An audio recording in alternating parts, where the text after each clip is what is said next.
Well, how's it going, everybody? I'm just coming back from kind of like the back acre of the new farm.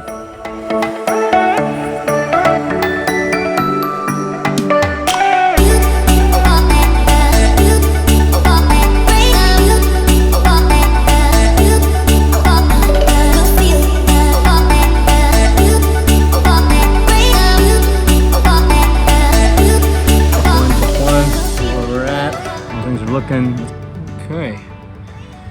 All right, well, everybody, a couple weeks ago I put out a post that was asking for what I called what did I call them? I called them shares in a urban farming project. And today what I kind of want to go over is just a little bit about what you are participating in and how thankful I am that I had so many people who are interested in seeing what it is that I'm doing here. This is just like a little bit of a welcome and show you this behind me will be the main site. You know, I kind of have some dreamer idealistic, future that I kind of see in the urban agriculture and urban farming. I just kind of want to test it, and I really feel that it's a really solid use of my time.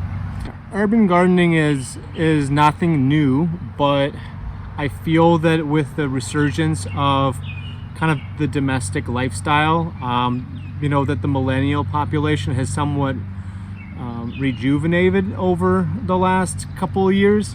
I think that the urban agriculture route is a model that people in urban communities can really look at and try to build upon. The urban gardener is trying to present the model that you can draw a significant income on a quarter acre and under. And we're gonna walk through this land that I'll be working on this year, and this is about an acre of urban property, and it is very rare to find something like this. That's why I'm really jumping at the opportunity. You're 20 minutes out of downtown Minneapolis, and all around here is just urban development, and even these urban developments that might have associations and whatnot might have regulations, but the more the urban population starts to create the trends, you can maybe see these urban areas that have an immense amount of land per house. We maybe can start converting these urban homes into new farming lands with a model that can educate an individual who might want to participate in a new paradigm in our world.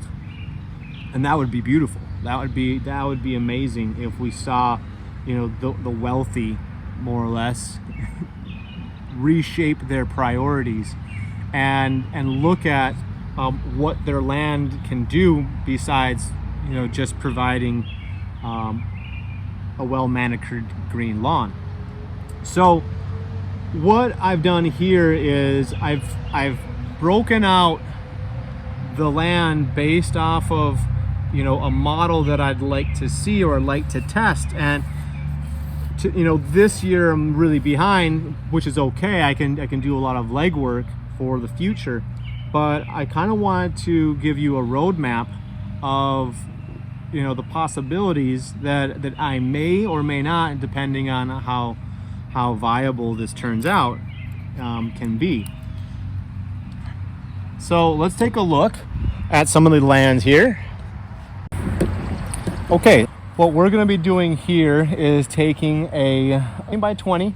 We'll do beds, and we're going to do some raised vertical farming. This front area, which has the most sun, that this space can have, because as you can see, we don't have any tree coverage around here, and we got the house. And this is just a really beautiful part of the property that I can use for produce that demands a lot of sun. And so now what I'm going to do is just kind of walk through and show you some of the land here. This is this garden space is a little bit of heaven, what I call it. Luckily I'll be able to have access to a shed, and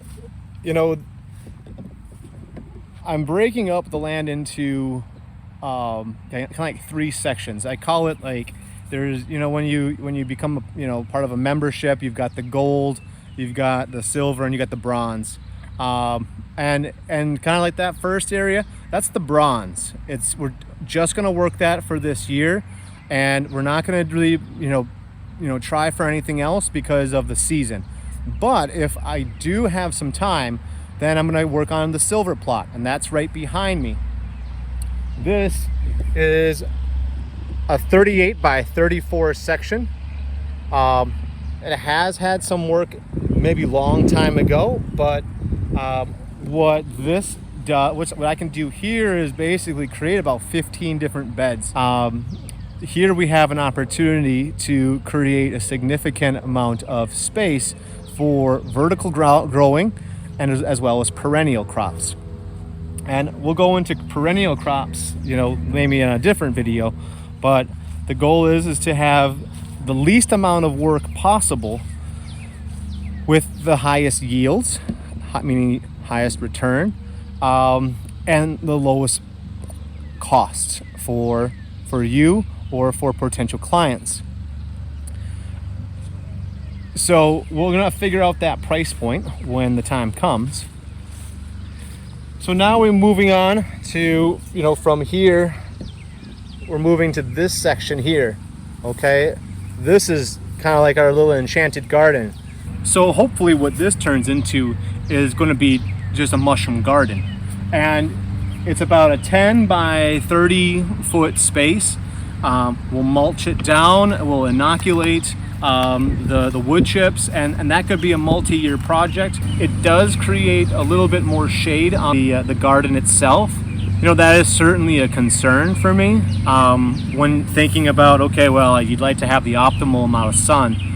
But for me, I'm actually really considering the truth that, as the temperature starts rising and we're getting hotter and hotter and hotter summers, like the farming community may really start taking a hit, and looking to create at least a produce list that doesn't demand full sun is going to be something that I might start to gravitate towards.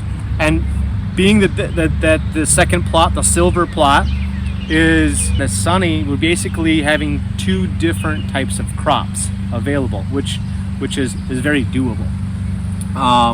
So when choosing the varieties for you, it's really going to be based off of a model, which is we're not going to be providing you with every type of vegetable that you could possibly imagine. It just doesn't work. But there's going to be maybe at most 15 different types of produce that I'll be able to make on this property. One, just because the goal is not to overwork the worker, and the 2, it's trying to create a new model, which I'm kind of being kind of vague about that, but I implore you to research edible forest, because that's kind of what I'm doing here, is making an edible forest. And at least a model, a template of what's possible. Okay, so now we're kind of walking down. We've kind of walked all the way down the property here, and we have in the back right, we've got the sunny location. That's the bronze quarter. Then we've got our the main farm, which is right on over here. Then we've got the mushroom, enchanted forest. And then what we have here is basically our fruit alley. And we got a lot of trees here, and some of those branches will probably have to go, but we've got, of course, the same 34, 38 feet here, straight back. And, right now there's children on this property, so this could potentially, in many years, kind of disappear. And you could see this area just kind of increase in your fruit production. So what I would like to do is basically start to develop the perennial component by having fruit trees here. And when you come into a share, you're not only getting just vegetables, you're potentially in the market to receive a variety of things with the perennial component. This corner here, what I'd like to see happen in this corner is going to be potentially where beekeeping is. And I don't know if I mentioned it before, but I have tended bees before, and I still have the equipment, so it's definitely doable. You know, in our climate here in Minnesota, it's really costly if you want to look at purely as an economic model because of their climate. You know, these honeybees, they're just not capable of sustaining a winter, and the hazards of beekeeping really do exist.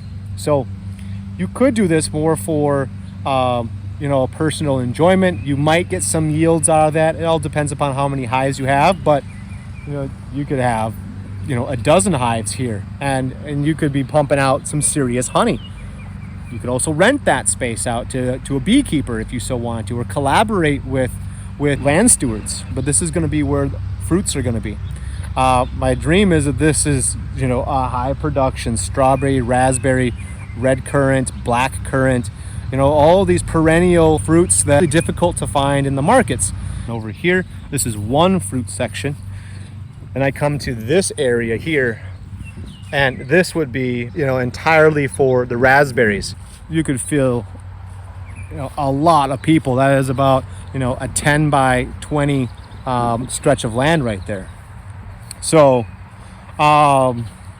yeah, you know, it's kind of fun, you know, coming on out and seeing some of this today.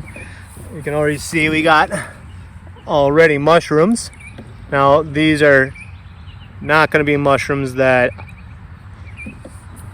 you would be getting. These are not edible, but you know, it just shows that the opportunities are here for sure.